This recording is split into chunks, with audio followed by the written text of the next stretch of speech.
नमस्ते स्टूडेंट्स।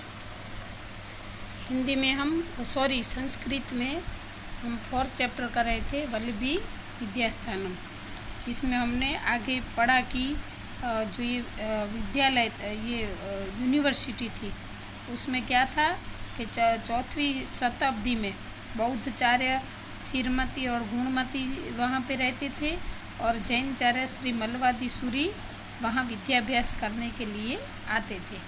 अब आगे पढ़ेंगे। एतत् सूचयति यदत्र जैन बौद्ध दर्शनानापि अध्ययनम प्रचलित स्म। एतत् सूचयति यानी कि इसके हिसाब से ये सूचित होता है कि यत्र मतलब वहाँ पे जैन बौद्ध दर्शनानापि मतलब जैन और बौद्ध दर्शन भी का अध्ययन प्रचलित स्म, मतलब अध्ययन यानी कि अभ्यास, प्रचलित यानी फेमस था। यहाँ पे वहाँ पे ये जो बौद्ध धर्म और जैन धर्म के साधुओं ने वहाँ पे अभ्यास किया था, तो इसके पर से ये मानने में आता, ये सूचित होता है कि वहाँ पे जैन और बौद्ध दर्शन भी होते थे, अभ्यास भी होता था ऐसे। अत्र यथा रुचि यथा मति छात्र अपठत। अत्र मतलब वहाँ पे यथा रुचि मतलब जिसको जिसमें रुचि हो, यथा मति वही, छात्र अपठत प्रवेशार्थ मात्र प्रवेश परीक्षार्थी भवति स्म। मतलब जिस स्टूडेंट को जिस सब्जेक्ट में रुचि होती थी ना, उस रुचि के लिए उनको एंट्रेंस एग्ज़ाम जिसको हम बोलते हैं, प्रवेश परीक्षा देनी पड़ती थी वहाँ पे। तामुत्तीर्य एव अत्र छात्र से प्रवेश शक्य आसीत्। तामुत्तीर्य मतलब उसमें जो उत्तीर्ण हुए थे होते थे उसी को एडमिशन, प्रवेश शक्य मतलब एडमिशन मिलता था। आया समझ में? इस 2 लाइन में क्या कहा है कि वहाँ पे इस पर से ये सूचित होता है कि वहाँ पे जैन दर्शन और जैन और बुद्ध धर्म का अभ्यास भी फेमस था। वहाँ इस जगह पे जिस स्टूडेंट को जिस विषय में रुचि होती थी, इस विषय के लिए पहले एग्ज़ाम देनी पड़ती थी, एंट्रेंस एग्ज़ाम, फिर उसमें जो पास होता था उसको ही उसमें एडमिशन मिलता था। अभी की तरह ही है। अभी कैसे एडमिशन के लिए आपको इंटरव्यू देना पड़ता है बड़ी बड़ी स्कूलों में, वैसे ही। ख्रीस्तस्य 5वें शताब्द इदमुपनगरे मैत्रकाणम राजधानी आसीत्। ईस्वीसन 5वीं सदी में यहाँ पे मैत्रकाणा नाम की राजधानी थी। मैत्रकाणा व्यवस्थानुसारम अध्ययनस्थ समयांतरम वाद सभाय शस्त्रार्थम भवति। मतलब उस राजधानी में यहाँ पे पढ़ाई के लिए और डिस्कशन और राजसभा भी यहाँ पे शास्त्रार्थ के लिए यहाँ पे सभा होती थी ऐसे। शास्त्रार्थ मतलब कौन सबसे ज़्यादा बुद्धिमान है, कौन सबसे ज़्यादा शिक्षित है, इसके लिए यहाँ पे वाद सभा या मतलब डिस्कशन की पूरी बड़ी सभा भरी जाती थी। शास्त्रार्थे विभिन्न मतांतरणा खंडन मंडन पूर्वक विमर्श भवति स्म। मतलब इस शास्त्रार्थ में अलग अलग टाइप के लोग आते थे और अपना मत व्यक्त करते थे और डिस्कशन होती थी। अनेक इसमें विजय ये जनाय राजा पारितोषिक रूपेण भूमि अयच्छतु। मतलब उसमें जिस चीज़ को विजय प्राप्त होती थी, हाँ, आमने सामने वाद विवाद होता था, डिस्कशन होती थी, उसमें जो जीतता था उसको राजा फिर गिफ्ट के रूप में, पारितोषिक रूप के मतलब गिफ्ट के रूप में वहाँ भूमि यानी कि जमीन देता था। कदाचित विजय जनाना नामानी विद्यापीठस्य द्वारे उत्तांकितानि अभवत। मतलब जो विजयी होते थे, जिन लोगों की जीत होती थी उसको इनाम में ज़मीन मिलती थी और उसके द्वार पर उसका जो लोग विजय थे उनके नाम लिखे जाते थे। ख्रीस्तात् पूर्व प्राय 5वीं शताब्दम भगवत महावीरस्य जन्म अभवत। मतलब ख्रीस्त के पहले ईस्वीसन 5वीं शताब्दी से पहले भगवान महावीर का जन्म हुआ था ऐसे। तस्मिन् काले भगवता महावीरेण उपदेश प्रदत्तः स आगम नामना प्रसिद्ध वर्तते।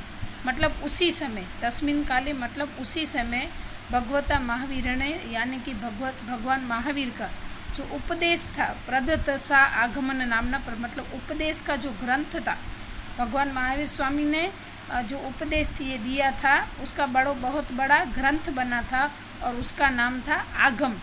उस ग्रंथ का नाम क्या था? आगम नाम से वो ग्रंथ प्रसिद्ध हुआ था। अयम आगम वर्ष 50 यावत मौखिक परंपरायाम सुरक्षित आसीत। मतलब ये 500 साल तक ये परंपरा तक ये सुरक्षित रहा था ये ग्रंथ। एव ही श्रूयते यत् ख्रीस्तस्य तृतीयः शताब्दं नागार्जुन नाम प्रसिद्ध विदुषः अध्यक्षतायाम एका साधु जैन साधूनां समिति मिलता। यही श्रूयते मतलब ऐसा सुना था कि ईस्वी सन 3री सदी में नागार्जुन नाम का फेमस एक विद्वान था जो उसके अध्यक्ष में एक जैन साधु ने समिति बुलाई थी। अस्याम आगम ग्रंथाना लेखनस्य प्रस्तावो भवत। मतलब तब ये आगम ग्रंथ का लेखन का प्रस्ताव रखा था। अत्र लेखबद्धा वाणी वल्लभी वाचना नामना प्रसिद्ध था। फिर इस ग्रंथ में से जो उपदेश निकला और उपदेश पढ़ा और फिर वल्लभी वाचना नाम से वो प्रसिद्ध हुआ। ख्रीस्तस्य 9मा शताब्द वल्लभी नगर से विनाश अभवत। फिर ईस्वी सन 9वीं सदी में इस वल्लभी नगर का विनाश हो गया, परंतु तस्य अवशेषा अद्यापि तस्य समृद्धि सूचयति। मतलब उसके जो अवशेष मिले हैं, तस्य मतलब उसके जो अवशेष मिले हैं, हाँ, वो उनकी समृद्धि को हमें पता चल जाता है उस अवशेषों को देखकर कि ये नगर कितना समृद्ध था। एवं भारतस्य प्राचीनेषु विद्या केंद्रेषु वल्लभी एकतम आसीत् इत्यासे च अद्यापि वर्तते। मतलब यही कि भारत देश में प्राचीन समय में विद्या का एक ही बड़ा केंद्र था और वह केंद्र था वल्लभी विद्यास्थानम, और ये इतिहास में उसका नाम भी लिखा गया है। हाँ, तो स्टूडेंट्स ये चैप्टर यहाँ पे पूरा होता है। अभी हम इसी चैप्टर की एक्सरसाइज इसके साथ ही करेंगे जो आपको नोटबुक में लिख लेनी है। इस बार आपको इस चैप्टर में से MCQ संस्कृत भाषा में उत्तर लिखिए और प्रश्न वाक्य रचित, ये 3 एक्सरसाइज आएगी, इसलिए अभी इतना ही करेंगे। ठीक है, जो जितना FA में आने वाला है उतना इस चैप्टर का हम कर रहे हैं। ये एक्सरसाइज में सबसे पहले है MCQ, हाँ, जो आपके टेक्स्ट बुक में भी है। प्राचीन समय गुर्जर राज्य कह विश्वविद्यालय आसीत। मतलब प्राचीन समय में गुजरात राज्य में कौन सी विश्वविद्यालय थी? तो उसका आंसर होगा वल्लभी विश्वविद्यालय। सेकंड है उपवेदा कति संति। मतलब उपवेद कितने थे? तो उसका आंसर होगा 4। थर्ड है भाष्यकार स्कंद स्वामी कस्या शताब्दम संजातः। मतलब भाष्यकार स्कंद स्वामी कौन सी सदी में हुए थे? तो उसका आंसर होगा 4th। फोर्थ है वल्लभी केशाम राजधानी आसीत। मतलब वल्लभी किसकी राजधानी थी? तो इसका आंसर होगा मैत्रकाणाम। फिफ्थ है महावीरस्य उपदेश केन नामना प्रसिद्ध वर्तते। मतलब महावीर स्वामी का जो उपदेश था वो कौन से नाम से प्रसिद्ध हुआ? तो उसका आंसर होगा आगम।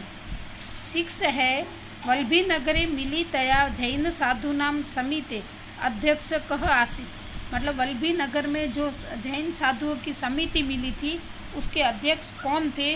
तो इसका आंसर होगा नागार्जुन। हाँ, तो ये है MCQs जो आपकी टेक्स्ट बुक में भी है, वही आपको लिखने हैं। अब है संस्कृत भाषा में उत्तर। हाँ, एक वाक्य ने संस्कृत भाषा में उत्तराणी प्रदत्त। मतलब एक वाक्य में उत्तर लिखिए। प्राचीन कालात वल्लभी कस्य केंद्र मासित।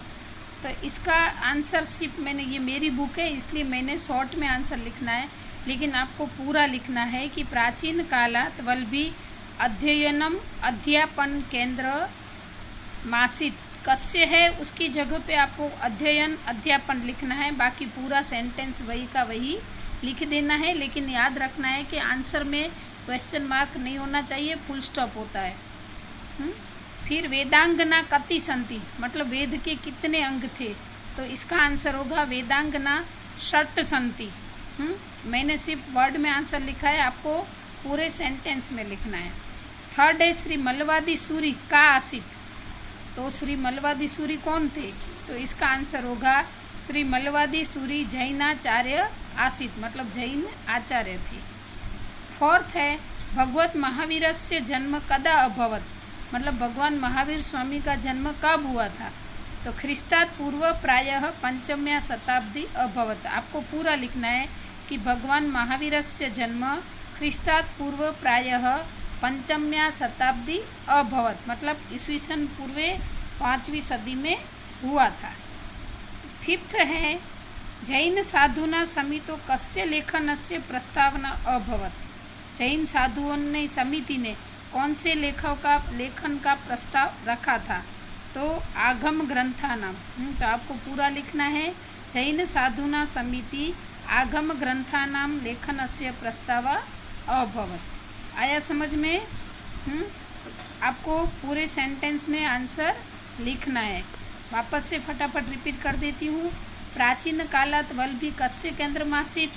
तो प्राचीन कालात वल्भी अध्ययन अध्यापन केंद्र आसीत्। सेकंड है वेदांगनी कति सन्ति? तो वेदांगनी षट् सन्ति। थर्ड है श्री मल्लवादी सूरी का आसीत्? तो इसका आंसर है श्री मल्लवादी सूरी जैनाचार्य आसीत्। फोर्थ है भगवतः महावीरस्य जन्म कदा अभवत? तो इसका आंसर होगा भगवतः महावीरस्य जन्म ख्रिस्तात् पूर्व प्रायः पंचम्या शताब्दी अभवत। फिफ्थ है जैन साधुना समितो कस्य लेखनस्य प्रस्ताव अभवत? तो इसका आंसर होगा जैन साधुना समितो आगम ग्रंथाना लेखनस्य प्रस्ताव अभवत। तो यहाँ पर ये आंसर इन संस्कृत कंप्लीट होते हैं। अब हम करेंगे प्रश्न वाक्य रचयत। यहाँ पे आपको आपकी टेक्स्ट बुक में भी ये एक्सरसाइज 3 है कि रेखांकित पदाना स्थाने प्रकोष्ठात् उचित पदम चित्वा प्रश्न वाक्य रचयत। आपकी टेक्स्ट बुक में पेज नंबर 16 की एक्सरसाइज 3 है। मतलब जो अंडरलाइन किया गया है, जो वर्ड है अंडरलाइन किया हुआ वर्ड है, उसकी जगह पे क्वेश्चन मार्क्स का ऊपर जो ब्रैकेट दिया है उसमें से कौन सा वर्ड आएगा। लेकिन हाँ, आपको फिर क्या करना है, उस जगह पे वो क्वेश्चन का वर्ड लिखना है और फिर क्वेश्चन मार्क लगाना है। पूरा सेंटेंस लिखना है। मैं जैसे बोलती हूँ वैसे, जैसे मैंने लिखा है वैसे नहीं। पहले भी बोला है कि ये मेरी बुक थी इसलिए मैंने शॉर्ट में लिखा था। आपकी बुक में आपको पूरा सेंटेंस लिखना है वह जैसे मैं बोलती हूँ। फर्स्ट है ऋग्वेद भाष्यकार स्कंद स्वामी आसित। अभी देखो इधर स्कंद स्वामी के नीचे अंडरलाइन किया हुआ है, तो उसकी जगह पे आएगा कह, लेकिन आपको पूरा लिखना है कि ऋग्वेद भाष्यकार कह आसित। फिर क्वेश्चन मार्क बना रहे हैं इसलिए पीछे उसका फुल स्टॉप नहीं आएगा, क्वेश्चन मार्क आएगा। आया समझ में? वापस से रिपीट करती हूँ आंसर। ऋग्वेद भाष्यकार कह आसीत् और पीछे क्वेश्चन मार्क आएगा। सेकंड है महावीरस्य उपदेशः आगम नामना प्रसिद्ध वर्तते। तो अभी महावीर नाम की, महावीरस्य अंडरलाइन है, उसकी जगह पे आपको कस्य लिखना है। तो कस्य उपदेशः आगम नामना प्रसिद्ध वर्तते, फिर लास्ट में आपको क्वेश्चन मार्क्स लगाना है। अभी रिपीट कर देती हूँ कि कस्य उपदेश आगम नामना प्रसिद्ध वर्तते। थर्ड है जैन साधुना समिति मिलिता। अभी ये आंसर है तो उसका क्वेश्चन बना है केसाम समिति मिलिता, फिर क्वेश्चन मार्क्स लगाना है। फोर्थ होगा नवम्या शताब्दी, अंडरलाइन की जगह पे कदा लगाना है। कदा वल्लभी नगर से विनाश अभवत। नवम्या शताब्दी अंडरलाइन है, उसकी जगह पे कदा, तो कदा वल्लभी नगर से विनाश अभवत। फिर जब आप क्वेश्चन बनाते हो तो पीछे क्वेश्चन मार्क्स लगाना कंपलसरी है। और लास्ट है लेखबद्ध उपदेश वल्लभी वाचना नामना प्रसिद्ध। इसमें वल्लभी वाचना के नीचे अंडरलाइन आएगी जो आपकी टेक्स्ट बुक में है। जब आप ये वर्क कर रहे हो तब टेक्स्ट बुक साथ में रखना। तो वल्लभी वाचना की जगह पे केन आएगा, तो आपको इसका क्वेश्चन बनाना है कि लेखबद्ध उपदेश केन नामना प्रसिद्ध जातः, मतलब कौन से नाम से प्रसिद्ध था। और फिर वाक्य के अंत में आपको क्वेश्चन मार्क्स लगाना है। जैसे आप इंग्लिश में वू वेयर वॉट से क्वेश्चन बनाते हो, वैसे इसमें आपको कह, कस्य, केशाम कदा से क्वेश्चन बनाना है। ठीक है, अस्तु।